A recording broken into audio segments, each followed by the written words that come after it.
নামাজি হবে না, নামাজি হবে না। এই জন্য স্থির ভাবে তারাবির সালাত যেন আমরা আদায় করি। পারা যাবে ইনশাআল্লাহ। 3 নম্বর, তাহাজ্জুদের সালাত আদায় করুন।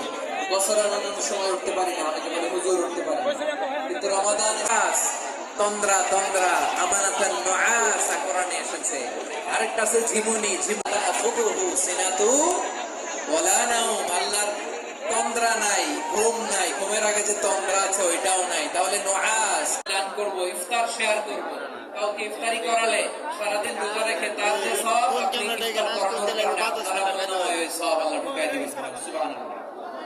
সাহাবারা বললেন, নবী আমরা গরিব মানুষ, ইফতারি খাওয়ানোর পয়সা, পাকোড়া, সোডা, মুড়ি, শরবত, রুয়াবজা আছে না নেই, বানাতে বানাতে আমাদের মনটা কাহিল হয়ে যায়, আর তারাবি করতে পারে না, ইবাদত করতে পারে না।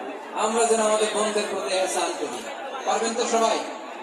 এই 7টি করণীয়, 7টি বর্জনীয়। 1 নাম্বার, বিলম্বে ইফতার করবেন না কখনো। 1 নাম্বার, দেরি করে ইফতার করা নিষিদ্ধ। ইহুদিরা দেরি করে ইফতার